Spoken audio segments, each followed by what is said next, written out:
Hi, this is Scott with Specter Gear. For today's video, we're going to be talking about a pouch that we've recently reintroduced, and that is our belt-mounted 20-round 7.62 NATO flapped magazine pouch. This is a pouch that I'm pretty happy to be reintroducing. It's a personal favorite of mine, as I tend to use M1As and M14s pretty extensively, and I use these pouches a lot for range purposes as well as others. So without further ado, let's kind of launch into what it is and how it's made and what it does. So as I mentioned, it is a flapped magazine pouch. It is designed to hold one 20-round 7.62 NATO magazine, such as this M1A, M14 type mag, but it'll also hold the G3, the FNFAL, and the 7.62 AR platform type magazines. As I mentioned, it is a flapped magazine pouch, a single retention Velcro closure. The flap is constructed of 2 layers of 17-337 webbing and features our vertically oriented pull tab. Now, the way that works and why we have it arranged like this is unlike a traditional pull tab where the tab extends from the bottom of the flap. Sometimes it can be difficult to fish that out. You got to come down and kind of flick up with your finger to be able to grab the tab. In most cases, most folks just tend to grab the corner of the flap and rip and go.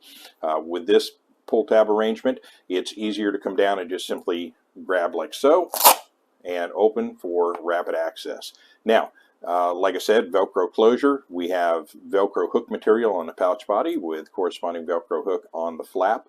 The flap itself is adjustable vertically. As you can see here, we have some Velcro hook material on the inside of the back face, and there's Velcro loop on the flap itself. And what that allows you to do is either remove the flap completely or adjust it vertically for magazines that are a little bit taller. For instance, the FNFAL tends to feature a fairly pronounced angle at the bottom of the magazine, and thus it's a little taller in the spine than an M1A type magazine would be. So it allows you to get a perfect fit on the magazine in the pouch.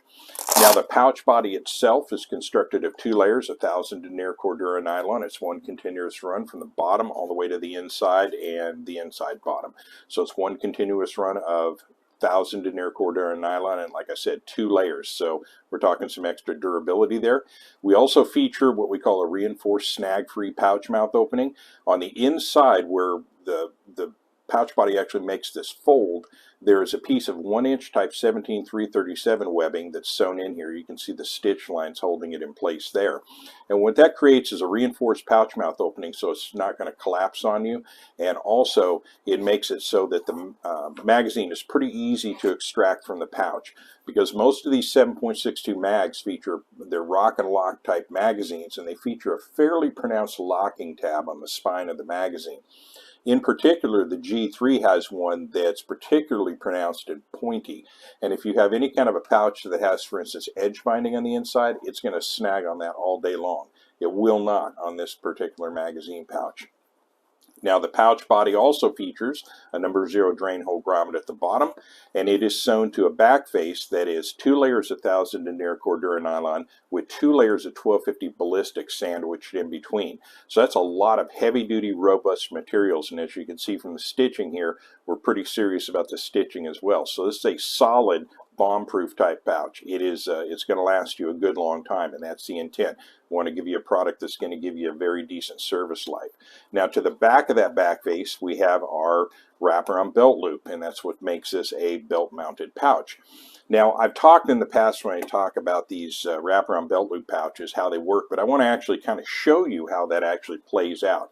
Now, the idea here is rather than a sewn-in type belt loop where you have to unthread everything from the belt to slide the pouch on, instead with this system it opens up so that you can find an open spot on the belt and then just close the loop down and secure it with the Velcro, and it'll stay in place. But there's another feature that we include. Now, this is a silencer pad. I'll get to why and how this is used in just a moment. But if you're putting this on a belt that features Velcro lining on the inside, let me grab one of those so I can show you what I mean. So, for instance, with our Tac Ops belt, you'll note that the inside of the belt is lined with 1.5 inches. This is a 2-inch wide belt, and this will fit up to a 2-inch wide belt.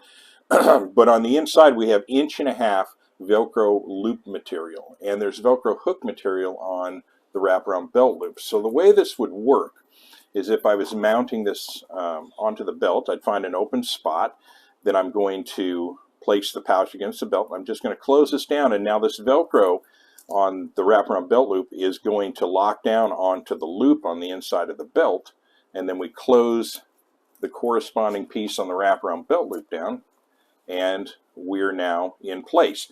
And not only is it where we want it to be, but it will now resist any movement laterally because it's locked into that Velcro loop material.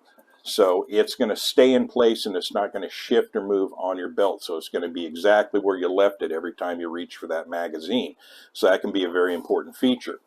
Now, if you're going to use this, and I said it would fit up to a 2-inch wide belt, but it will also fit narrower belts.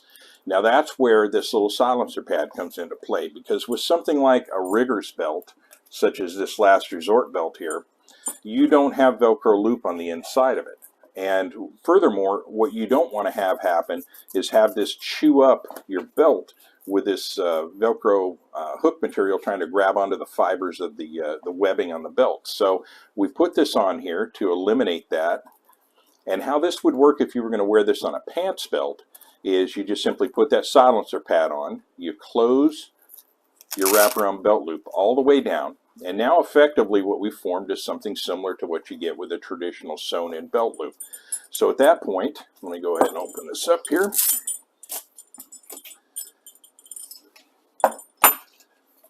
So at that point, you would take and thread this onto the belt just like you would do a traditional pouch or holster. So we're going to insert the tip through here. It's kind of hard to do reaching around this camera here. And grab and pull. And this will, of course, then fit onto a traditional pants belt. Now, admittedly, because it is a little generous in its sizing, you'll get a little bit of shift this way. But once you load the magazine or put the magazine into the pouch, it's going to settle in place pretty nicely. And I use these all the time just like this. And it allows me to run this, for instance, if I'm doing a range session, and also for other elements of my personal preparedness plan. This allows me to have a pouch that I can conceal underneath a cover garment.